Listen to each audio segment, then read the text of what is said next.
You know, I don't know if I can say definitively that a video game has never made me cry before, but if it has, I don't remember that ever happening. And I don't see myself forgetting Spiritfarer anytime soon. So, now owning a Nintendo Switch and actually playing games released within the last year, amazingly, I've now played Spiritfarer, which is a game available on the Switch, other platforms as well, I think, which is beautiful, gorgeously animated, bright, colorful, very chilled out, zen even, and deeply, deeply sad in a really cathartic way. It's tough, I think, to have sadness register truly. Honestly, with any storytelling medium, not just video games. There's lots that you can do that's manipulative, that will probably get a decent amount of the audience to be sad. But to really hit them, to really get that true lump in the throat and the choked up, you need to put in the work. And Spiritfarer does.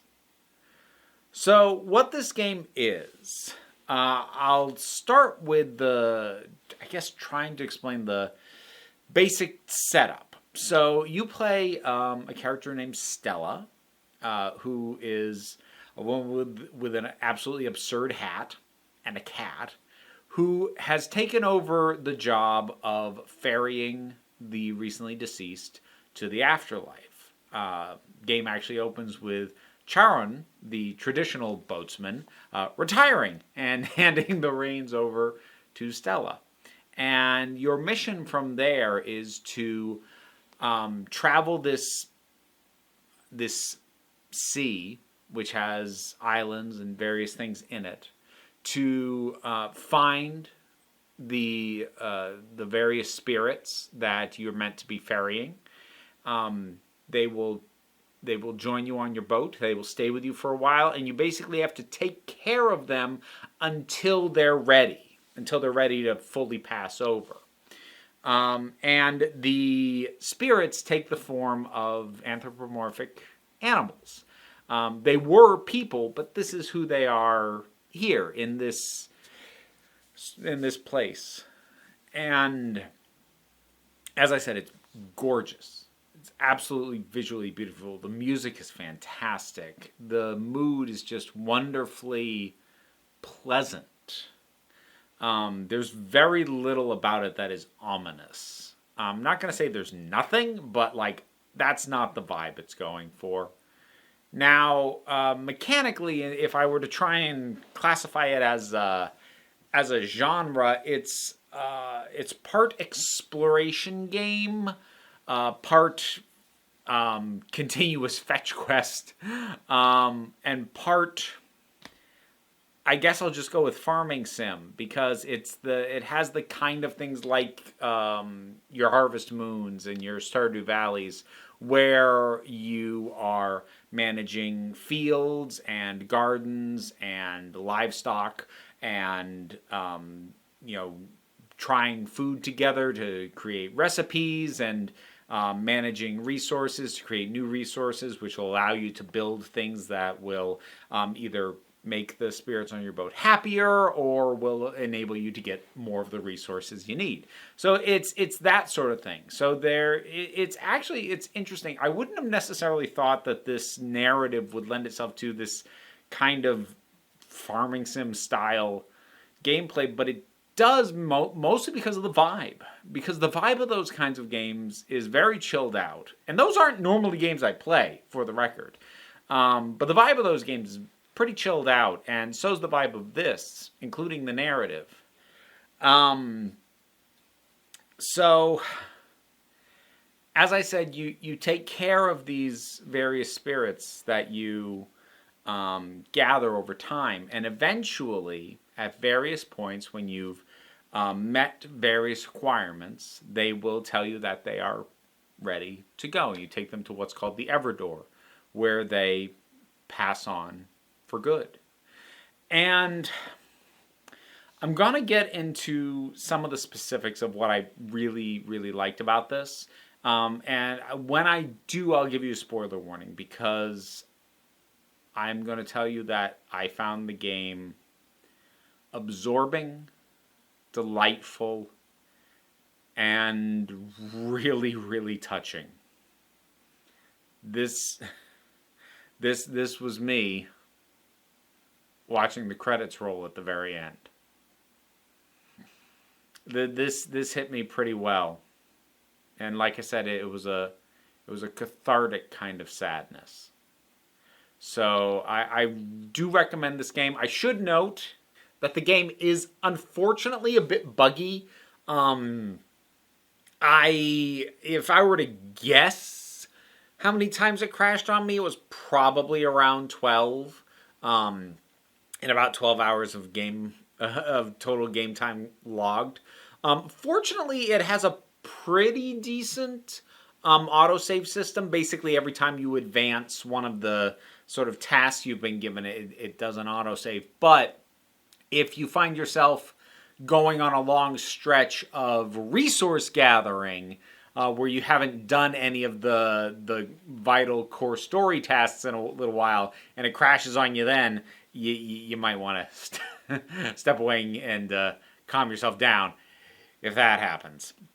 So unfortunately, it's not exactly a technical marvel, but I absolutely had no problem powering through, even with the crashes, because I knew that most of the time it wasn't going to set me that far back, and I was too in love with the story and the characters to not see it through.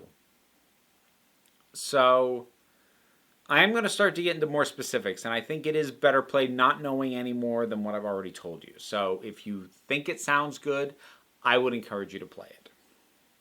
So from here on out, I'm not intending to get super spoilery on this, but I'm going to talk freely about my experience with the game and the things I found touching. The first thing that I started to notice, I think it was after about the second or third, when the pattern really was locked in, was that you would think, given the premise of helping spirits pass on, and that a lot of it is sort of, talking to them and getting to know them and going on fetch quests for them, that it's about, helping them find closure, find peace, deal with unfinished business, etc. But it's really not. And generally, the point at which the passengers are ready to move on is the point at which they realize whatever the thing was that they were hoping to have before they pass on, they're never going to get. Or maybe it wasn't worth having in the first place. Or they're just tired. Which you can tell that the game and the characters in it were very informed by the real life experience of losing people that the developers and the creators had in their own lives. It's touching in a way that it feels shockingly specific at times, and in a way that feels very informed by real loss. And that lack of,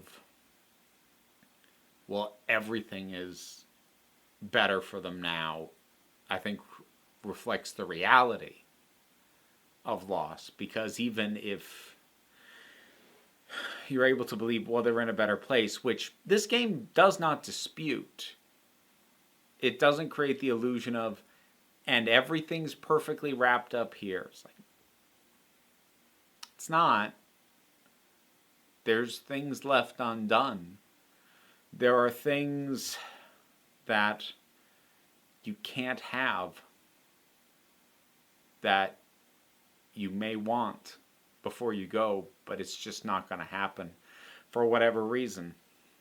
And the forms that take vary. The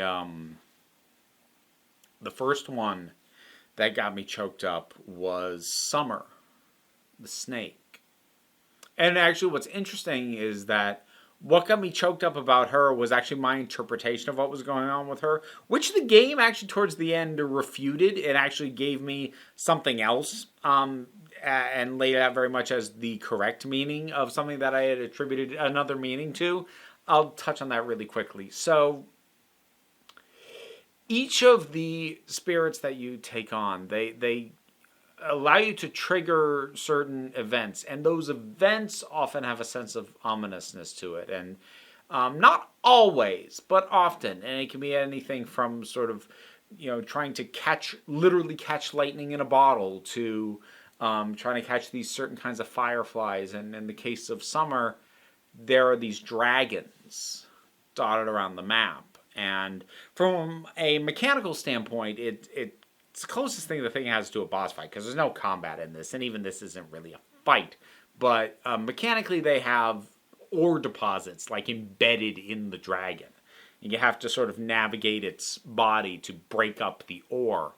And the way Summer talks about it, like, this thing's in pain, please help it. And something about the way the game had approached it and portrayed it up to that point really got me thinking, because she would talk about how she was trying to make peace with the dragon, and then when it was time for her to go, she was saying she couldn't. She tried to make peace with it because it was in pain too, and she just couldn't. And she wondered about her sister being disappointed with her because of that. And my reading on the dragon was some form of mental illness, most likely depression. And maybe part of why my brain went there was because the last game I finished before that was Celeste, which I already did a review on. And I actually had some problems with the way that chose to address mental health issues. Whereas here, something felt right about this idea of this thing that I've been carrying with me. I tried fighting it. I can't beat it.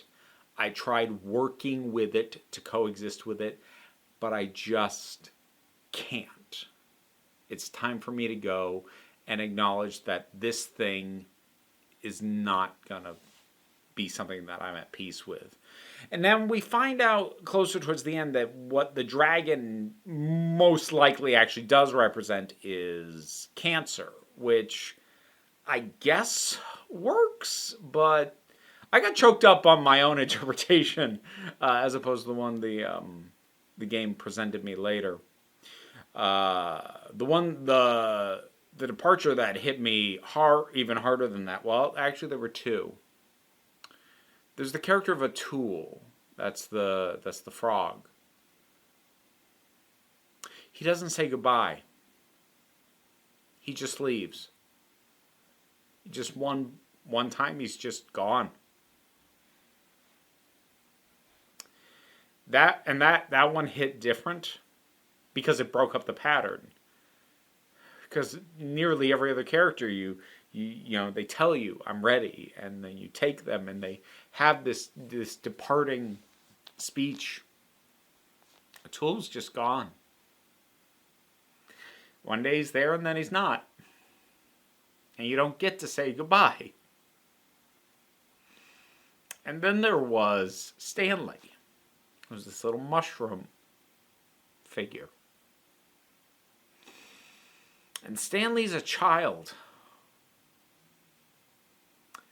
And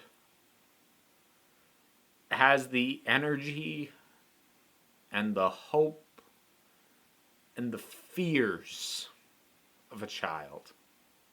You can tell even at the young age that he's at, he's had a lot of anxiety embedded in him just from what his life has been like.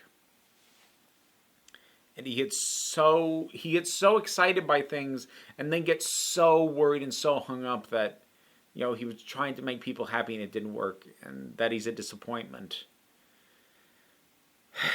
And watching those things eat away at him, that hit hard. But more than that, I think part of the reason the very end hit me the hardest was partly the way that it was dealt with. Because, I'm really going to get into spoilers now. So, if you've hung around through earlier spoilers, this is your final warning. The game ends in the only way it can, which is that Stella, the character you play, crosses over.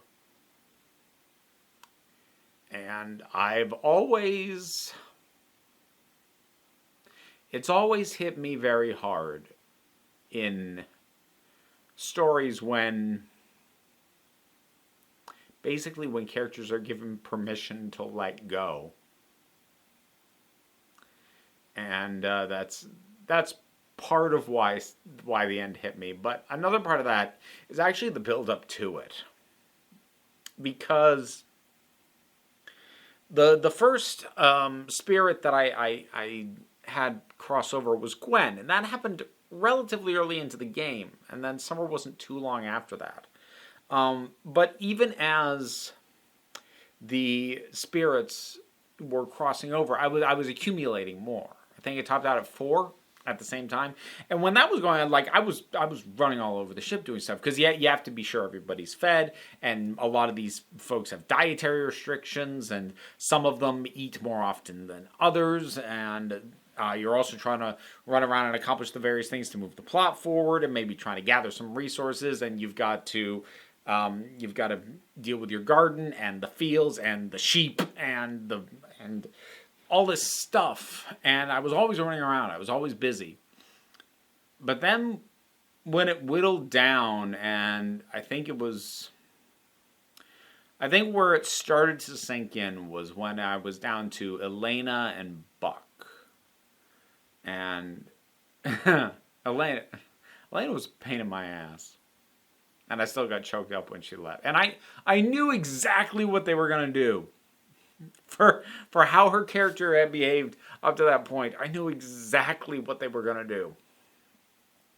And even knowing what was coming, it still got a little bit of a lump in my throat. But when it was just Stella and Buck on the ship, a ship that I've been building, that I've been setting up these homes for the other spirits who aren't there anymore, but the homes are still here.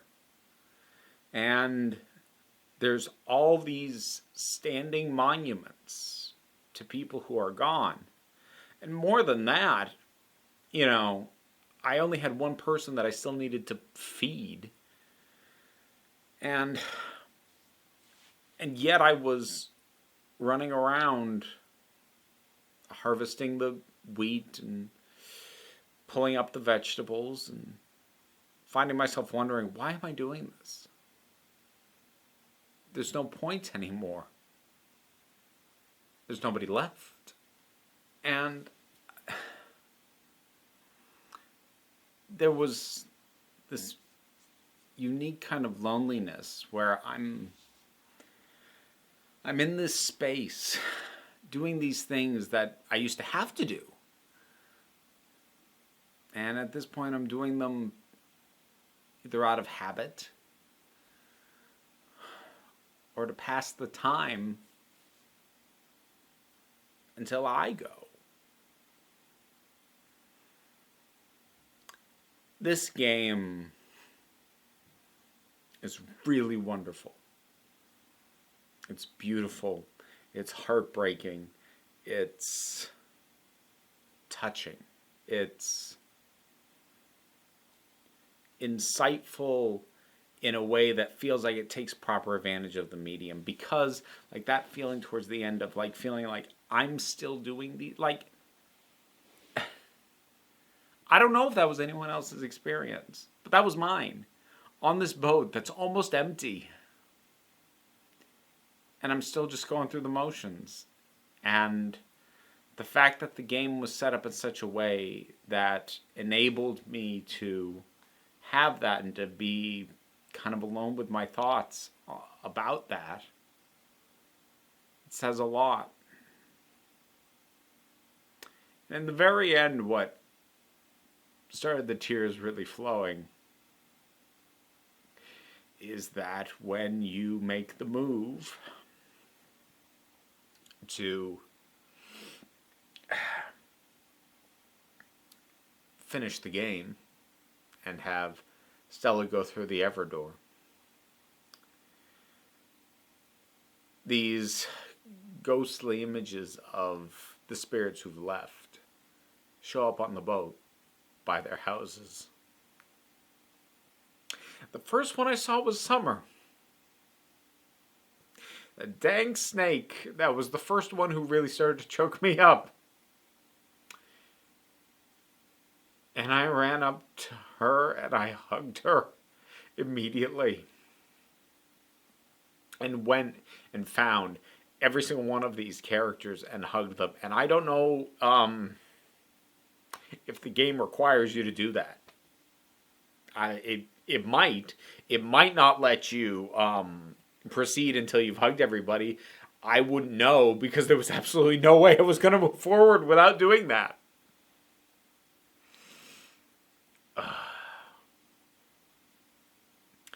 All these characters are wonderful. And I've seen on Twitter and things like that, it's a wide range of which characters they love the most or who connected with them the most. Because even though Stanley probably hit me the hardest, it would be a stretch for me to say that I loved him as a character. He was a little bit grating in a way that young kids are. But that was part of why it hit me as hard as it did. Spiritfarer. It's really good. Have you played it? What'd you think about it? Which spirit hit you the hardest? Whatever it was, drop something down in the comments. Let's talk about it. I have a Patreon. That's how I pay my bills. It's how I've been able to afford things like a Nintendo Switch and actually be in the current gen of gaming for the first time in, good God, 10 years at least. But don't worry too much about it. The other stuff, the likes, shares, subscribe, they all help me out, but no pressure. Take a relaxed attitude around here, so just come on back next time you need a break. This video wouldn't have been possible without the support of my patrons, and I want to give special thanks to Jared Boyce, MJ, The Doctor, Tracy Scrabbit, Vincent Paul Bartolucci, Kaylin Schwartz, Edelon, Robin Moore, Ross Schultz, and Shayla Gorley. Thanks so much.